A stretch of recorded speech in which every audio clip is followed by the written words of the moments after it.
Well, today is Friday, the 6th of June. I hope you are doing well. We normally do these calls on Thursday, but not on BLS Jobs Day. And that's what we have the first Friday of every month. So, did this number help us? Did it hurt us? That's what we're going to talk about this morning. It hurt us, y'all. We had an expectation of 125,000 new jobs. We got 139,000 in the report this morning. Of course, that indicates more economic strength in the labor market. That makes it less likely that the Fed's going to do what we want them to do and lower interest rates. It certainly doesn't give them a reason to change that position. But let's get into some of the internals of this report, because we have done numerous rants on the nature of this report, the inaccurate data that we have seen, frankly, in the BLS numbers over the last decade. They have a difficult time. It really doesn't matter which party's in power. This has been very spurious data for quite a while, y'all. And it's kind of surprising in one regard that the market still takes it as seriously as they do, and that they prioritize the headline number over the household survey. So we're going to talk about that a little bit this morning.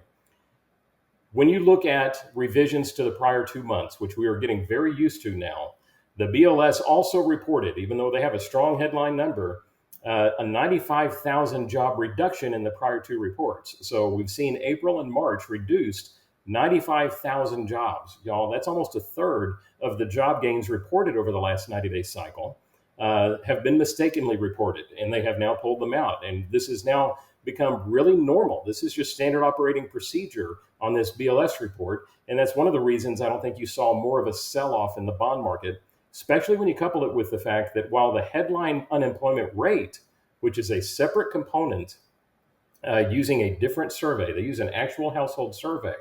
The unemployment rate, if you look, if 3 digits past the decimal, it 1 or 2 tenths stronger, it would have rounded up to 4.3 from 4.2. So while it looks like we stayed flat on the unemployment rate, we were just a hair away from seeing a headline number a tick higher at 4.3%, which would have taken some of the sting out of this headline number that we got.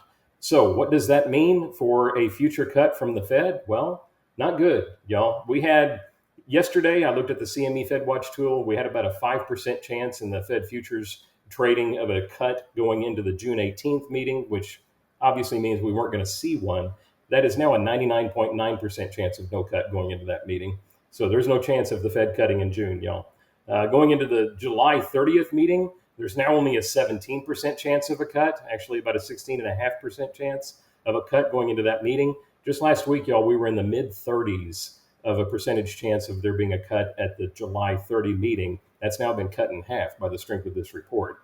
The market is now pricing in, Fed futures trading is now pricing in a likelihood of a cut of 61% going into the September 17th meeting. So, y'all, late fall is about the first opportunity we're going to have to see interest rates coming down from the Fed, unless we have data between now and then that changes that calculus.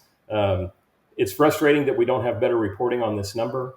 It's frustrating that we don't have the household survey, frankly, being our headline number, because that survey shows more accuracy month over month. And frankly, policy deciders out there should be putting more weight on it, in my opinion.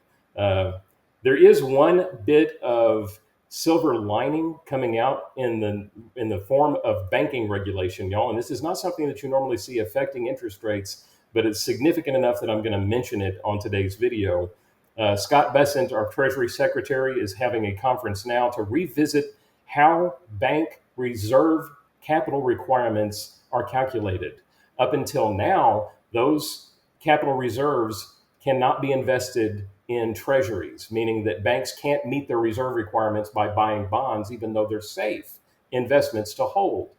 We should be encouraging banks to be fundamentally sound and safe. And of course, U.S. treasuries are about the safest place you can put your money. So what they are revisiting is the notion of allowing banks to use treasury holdings to apply towards their capital reserve requirements. That would create a tremendous amount of additional demand in fixed income securities, which would, of course, put prices higher and yields lower for those securities. Those yields are our rates. It would help interest rates if banks were allowed to count treasury purchases towards their reserve requirements. Let's hope that change happens, y'all. It would be good for the stability of the banking industry, but it would also be good with regard to creating more demand and bringing interest rates down for fixed income securities. So let's hope that happens. I know that's a bit technical. Hopefully that information is helpful for you and for your clients. Interest rates are a bit higher, could have been worse.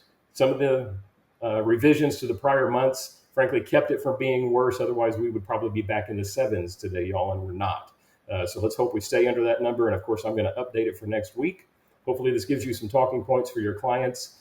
We do this for a living here, y'all. We do mortgages for a living. Hopefully, you see that being diligent in tracking the market, looking for the best opportunities to float or lock one of your clients is to their benefit. And we put that to work for every single client that we work with, and we're honored to have your referrals. Stay blessed, stay safe. We'll talk again next week.